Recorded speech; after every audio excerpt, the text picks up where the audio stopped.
آپ کو پتا ہے ایک دن میں میرے 3 ساتھیوں کو شہید کر دیا گیا N243 میں، ایک اسٹاپ پہ ویڈیو بنی ہوئی ہے، بندہ ریڈ ہینڈڈ پکڑا گیا ہے ہتھیار کے ساتھ۔ اس سے 1.5 مہینے پہلے منگو پیر میں ہمارے یونٹ انچارج کو شہید کر دیا گیا، وہ بھی پڑ گئے بندے، اور اس سے پہلے جو ہے وہ اورنگی میں ایک اور ساتھی کو شہید، 5 ہمارے ساتھی اس پچھلے 2.5-3 مہینوں میں شہید کر گئے، سارے پیپلز پارٹی کے ورکر ہیں پکڑے جانے والے۔ قانون کا دروازہ کھٹکھٹانے کے علاوہ ہم نے ایک پتھر بھی پلٹ کر نہیں مارا، سو مچ تو کہ ہمارے ساتھی ماری پور روڈ پر رکھ کر جنازہ کرنا چاہتے تھے، میں نے ماری پور روڈ پر جنازے نہیں رکھنے دیے کہ کسی عام آدمی کو تکلیف نہ ہو۔ آپ سب لوگ گواہ ہیں وہاں پر کہ کتنا بڑا مجمع تھا اور کتنے غصے میں تھے لوگ، اور بے قصور مار دیا ان کو وہاں پر۔ یہ سب کچھ کرنے کے بعد یہ سوال امن کو تباہ کرنے کا سوال ہم سے نہیں بنتا، پیپلز پارٹی سے بنتا ہے۔ اگر آپ مجھ سے حساب مانگے تو میں دے دوں، جس کا آپ نام لے رہے ہیں اس کا جواب دینا بنتا نہیں ہے۔ آپ مجھ سے پوچھیں حساب مانگے، ایسے دیتا ہوں میں حساب، روزانہ دیتے ہیں، صبح دوپہر شام۔ لک ہوز ٹاکنگ، 2 سال سے جو آدمی ایڈمنسٹریٹر تھا کچھ نہیں کر سکا، 1 سال سے ابھی جو ہے میئر ہے، ٹکے برابر کا کام نہیں ہے۔ مصطفیٰ کمال کا نام لینے سے پہلے مصطفیٰ کمال جیسے کام کر کے دکھاؤ۔ حرام کما رہے ہیں، رشوتیں کھا رہے ہیں، گٹر کا ڈھکن لگا نہیں سکے۔ میرے مصطفیٰ کمال کے زمانے میں یہ شہر دنیا کے 12 تیزی سے ترقی کرنے والے شہر میں شامل تھا، جس کا آپ نام لے رہے ہیں۔ اس کے زمانے میں دنیا چاند پر جا رہی ہے اور وہ جو ہے وہ لوگ گٹر میں گر کر مر رہے ہیں بچے یہاں پر، اس کو جواب دینا چاہیے۔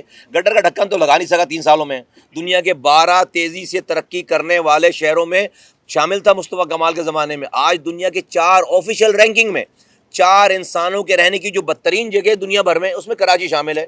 تو لک ہوز ٹاکنگ، تو آپ ویسے آپ بھی کراچی والے ہو، آپ بھی پوچھا کرو یار سوالات، صرف سن کر مت آیا کرو۔ کام سے کوئی ہمیں اپنے ریپلیس نہیں کرنا چاہیے۔ آپ 15 سالوں سے پیپلز پارٹی کی حکمرانی ہے، ہمارے سارے گناہ انہوں نے دھلوا دیے ہیں۔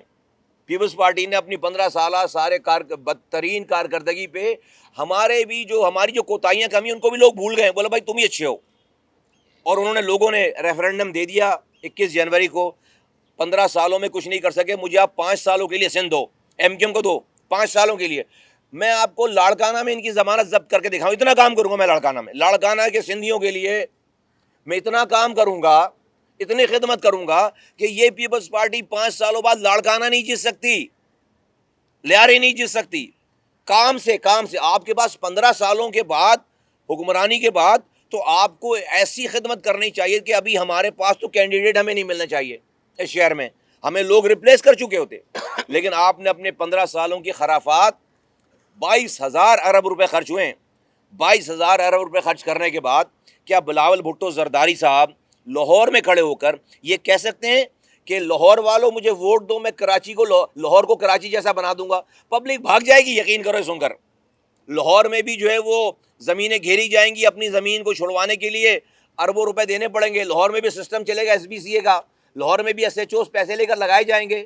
تو اگر 15 سالوں کے بعد حکمرانی کے بعد، ان انٹرپٹڈ حکمرانی کے بعد، 22,000 ارب روپے خرچ کرنے کے بعد اگر بلاول بھٹو زرداری صاحب ایک یونین کاؤنسل کی مثال نہیں دے سکتے تو کیا ان کا بات کرنا بنتا ہے یار؟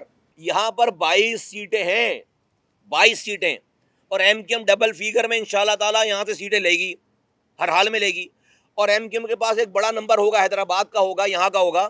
امیجن کریں، یہ سیٹ اتنی امپورٹنٹ ہے کہ کسی کو بھی وزیر اعظم بننے میں مدد دے سکتی ہے اور کسی کو بھی وزیر اعظم بننے سے روک سکتی ہے۔ یہ پورا چنگ جو ہے وہ بلاول بھٹو نے زرداری نے ضائع کر دیا۔ کس کی وجہ سے؟ اپنے لوگوں کی وجہ سے، اپنی کم عقلی کی وجہ سے، اپنے تعصب کی وجہ سے آج انہوں نے ہمیں مجبور کر دیا ہے کہ آج ہم اپنی 20 22 24 25 سیٹیں لے کر، ہمارے پاس 24 سیٹیں تھیں، 24 سیٹیں تھیں 2013 میں، ہم 2013 کی پوزیشن پہ واپس جائیں گے انشاءاللہ تعالی۔ ہم یہ سیٹیں، اب پاکستان میں کسی کے پاس ایبسولوٹ میجورٹی نہیں آنے والی، یہ سیٹیں جس کے ساتھ ہم لگائیں گے وہ وزیر اعظم بنے گا۔ لیکن بلاول بھٹو زرداری صاحب کے لوگوں نے بلاول بھٹو کے وزیر اعظم بننے کے راستے میں بارودی سرنگیں بچھا دی ہیں۔ ٹینشن کیوں ہے بھائی؟ 8 فروری میں کتنے دن رہ گئے؟ تو ویٹ کر لو، ٹینشن اس میں پریشان ہونے کی کیا ضرورت ہے؟ اگر وہ اتنے کانفیڈنٹ ہیں کہ وہ ساری سیٹیں جیت جائیں گے، اوپر بھی نیچے بھی دائیں بائیں بھی، تو فبیا پھر ٹینشن کیوں؟ روزانہ فون کر بھائی، جس کو یہ اعتماد ہو روزانہ پریس کانفرنس کر کے گالیاں کیوں بکے گا؟ روزانہ گالیاں کیوں بگے گا پریس کانفرنس کر کے, روزانہ کے فون پریس کانفرنس کر کے گالیاں بکتے ہیں؟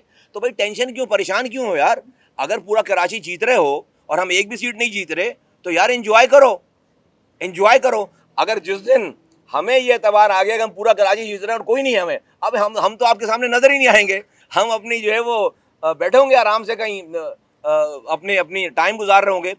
حافظ سعید صاحب کا بھی میں شکر گزار ہوں کہ انہوں نے اپنے ساتھیوں کو یہ اجازت دی اور اس کی تائید کی. پاکستان مرکزی مسلم لیگ کے جو رفقا ہیں اور ہمارا تعلق ایم کیو ایم کے لوگوں کا تعلق, یہ کسی سیٹ ایڈجسٹمنٹ سے یا کسی انتخابات سے یہ نتھی نہیں ہے, یہ ریلیٹڈ نہیں ہے. ہمارا اس ملک کی بقا کے لیے, اس ملک کے لوگوں کی فلاح اور بہبود کے لیے ہمارا اسٹریٹجک الائنس ہے, ہمارا اسٹریٹجک ساتھ ہے. اس ملک ہم نے بہت قربانیاں ہیں ان حضرات کی اس ملک کے لیے, اور ہم سمجھتے ہیں کہ ہم بھی اپنے حصے کی چھوٹی سی ذمہ داری اس ملک کی بقا کے لیے, اس ملک کی سلامتی کے لیے ہم نے ادا کی ہے, کر رہے ہیں. اور سب لوگ اس والی بات کو جانتے ہیں. اس کراچی میں آج اگر امن ہے, ہر گھنٹے کے بعد ٹارگٹ کلنگ نہیں ہو رہی, ہر گھنٹے کے بعد رنگ نسل زبان مسلک کے اوپر یہاں پر لوگوں کا قتل عام نہیں ہو رہا, اور را کا نیکسس یہاں پر انرتھ ہو گیا ہے, ڈسمنٹل ہو گیا ہے, ختم ہو گیا ہے. تو اس میں تھوڑا سا حصہ جو ہے وہ ہمارا ہے.